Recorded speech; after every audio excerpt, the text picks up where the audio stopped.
Friends, welcome to Shashi TV. मैं आपके लिए लेकर आ गई हूँ श्रीमद् भगवत गीता का 14वां अध्याय, जिसका नाम है प्रकृति के 3 गुण।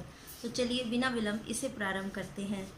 श्री भगवान उवाच परम भूय प्रवक्ष्यामि ज्ञानानां ज्ञानमुत्तमम् यज्ञात्वा मुनेः सर्वे परां सिद्धिमितो गताः। भगवान ने कहा, अब मैं तुमसे समस्त ज्ञानों में श्रेष्ठ इस परम ज्ञान को पुनः कहता हूँ, जिसे जान लेने पर समस्त मुनियों ने परम सिद्धि प्राप्त की है।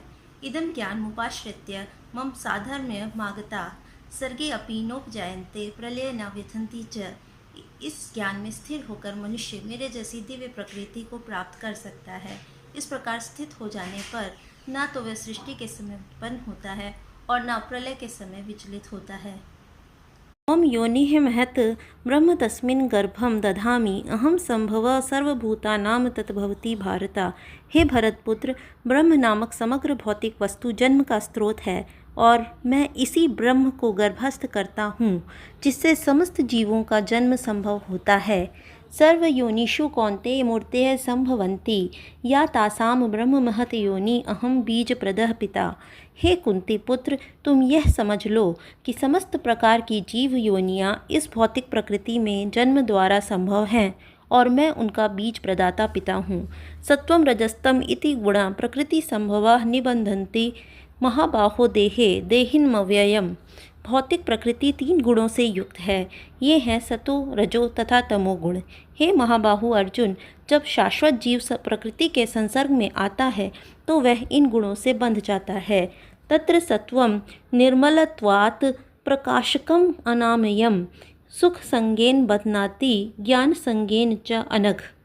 हे निष्पाप, सतोगुण अन्य गुणों की उपेक्षा अधिक शुद्ध होने के कारण प्रकाश प्रदान करने वाला और मनुष्यों को सारे पाप कर्मों से मुक्त करने वाला है। जो लोग इस गुण में स्थित होते हैं वे सुख तथा ज्ञान के भाव से बंध जाते हैं। रजो राग आत्मकम वित्थि तृष्णा संगम समुद्भवम तत् निबध्नाति कौन्तेय कर्म संगेन देहिनम। हे कुंती पुत्र, रजोगुण की उत्पत्ति असीम आकांक्षाओं तथा तृष्णाओं से होती है और इसी के कारण से यह देवधारी जीव सकाम कर्मों से बंध जाता है। तमतु अज्ञानम जम विद्धि मोहनम सर्वदेहिनाम प्रमाद आलस्य निद्राभि तत् निबध्नाति भारत। हे भरतपुत्र, तुम जान लो कि अज्ञान से उत्पन्न तमोगुण समस्त देहधारी जीवों का मोह है। इस गुण के प्रतिफल पागलपन, आलस्य तथा नींद हैं, जो बद्ध जीव को बांधते हैं। सत्वं सुखे सज्जयति रजः कर्मणि भारत ज्ञानमावृत्य तु तमः प्रमादे सज्जत्युत। हे भरतपुत्र, सतोगुण मनुष्य को सुख से बांधता है, रजोगुण सकाम कर्म से बांधता है और तमोगुण मनुष्य के ज्ञान को ढककर उसे पागलपन से बांधता है। रजतम च अभिभूय सत्वं भवति भारत रज सत्वं तमः च एव तमः सत्वं रज तथा। हे भरतपुत्र, कभी कभी सतोगुण रजोगुण तथा तमोगुण को परास्त करके प्रधान बन जाता है, तो कभी रजोगुण सतो तथा तमोगुणों को परास्त कर देता है और कभी ऐसा भी होता है कि तमोगुण सतो तथा रजोगुणों को परास्त कर देता है। इस प्रकार श्रेष्ठता के लिए निरंतर स्पर्धा चलती रहती है। सर्वद्वारेषु देहे अस्मिन् प्रकाशः उपजायते ज्ञानम यदा तदा विधात विवृद्धम् सत्वम इति उत। सतोगुण की अभिव्यक्ति को तभी अनुभव किया जा सकता है जब शरीर के सारे द्वार ज्ञान के प्रकाश से प्रकाशित होते हैं। लोभ प्रवृत्तिरारभ्य कर्मणाम अशम स्पृहा रजसी एतानि जायन्ते विवृद्धे भरत ऋषय। हे भरतवंशियों में प्रमुख, जब रजोगुण में वृद्धि हो जाती है तो अत्यधिक आसक्ति, सकाम कर्म, गहन उद्यम तथा अनियंत्रित इच्छा एवं लालसा के लक्षण प्रकट होते हैं। अप्रकाशो अप्रवृत्तिः च प्रमाद मोह एव च तमसी एतानि जायन्ते विवृद्धे कुरु नंदन। जब तमोगुण में वृद्धि हो जाती है तो हे कुरुपुत्र, अंधेरा, जड़ता, प्रमत्तता तथा मोह का प्राकट्य होता है। यदा सत्वे प्रवृद्धे तु प्रलयं याति देहभृत तदोत्तमविदां लोकान् मलान् प्रतिपद्यते। जब कोई सतोगुण में मरता है तो उसे महर्षियों के विशुद्ध उच्चतर लोकों की प्राप्ति होती है। रजसी प्रलयम गत्वा कर्म संगीषु जायते तथा प्रलीन तमसी मूढ़ योनिषु जायते। जब कोई रजोगुण में मरता है तो वह सकाम कर्मियों के बीच में जन्म ग्रहण करता है और जब कोई तमोगुण में मरता है तो वह पशु योनि में जन्म धारण करता है।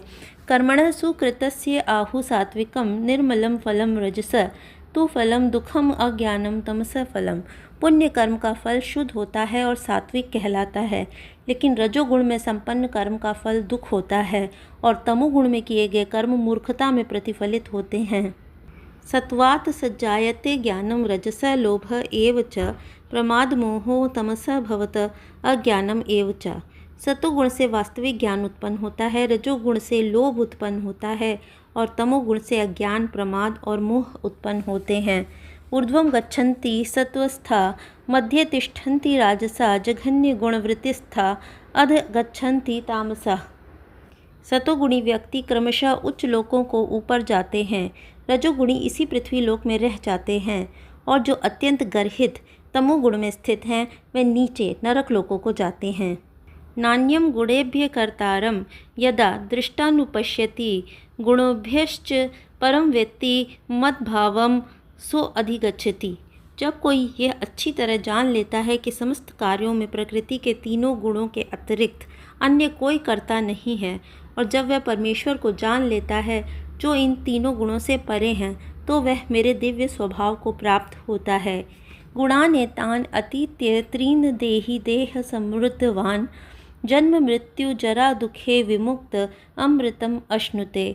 जब देहधारी जीव भौतिक शरीर से संबद्ध इन तीनों गुणों को लांघने में समर्थ होता है तो वह जन्म मृत्यु बुढ़ापा तथा उनके कष्टों से मुक्त हो सकता है और इसी जीवन में अमृत का भोग कर सकता है। अर्जुन उवाच के लिंगे त्रीन गुणान एतान अतीत भवति प्रभो किम आचारः कथम च एतान त्रीन गुणान अतिवर्तते। अर्जुन ने पूछा, हे भगवान, जो इन तीनों गुणों से परे है वह किन लक्षणों के द्वारा जाना जाता है, उसका आचरण कैसा होता है और वह प्रकृति के गुणों को किस प्रकार लांघता है। श्री भगवान उवाच प्रकाशम च प्रवृत्तिम च मोहम एव च पांडव न द्वेष्टि संप्रवृत्तानि न निवृत्तानि कांक्षति उदासीनवत् आसीन गुणे य न विचाल्यते गुणा वर्तन्ते इति एवं या अवतिष्ठति न इंगते सम सुख दुख स्वस्थ सम लोष्ट अश्म कांचन तुल्य प्रिय अप्रिय धीर तुल्य निंदा आत्मसंस्तुति मान अपमान यो तुल्य तुल्य मित्र अरि पक्षयो सर्व आरंभ परित्यागी गुण अतीत स उच्यते।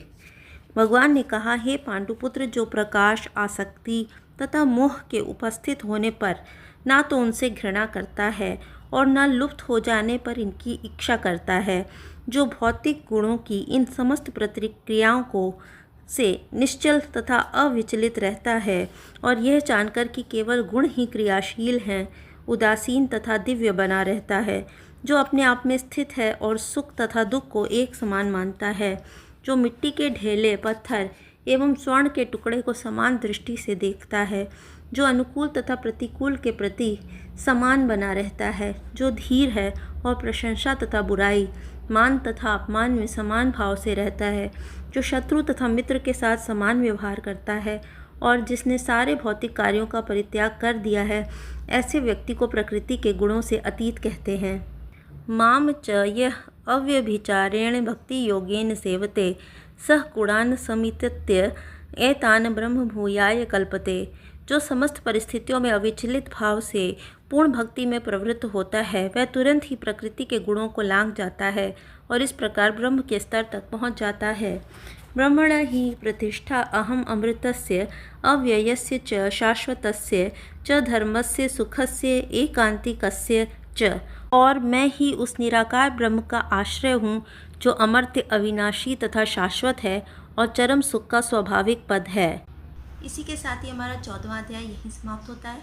15वें अध्याय के लिए हमारा अगला वीडियो ज़रूर देखें। जिन्होंने अब तक चैनल को सब्सक्राइब नहीं किया है वो चैनल को सब्सक्राइब करें और हमारे सारे वीडियोस को लाइक, कमेंट और शेयर ज़रूर करें। Thanks for watching. Thank you.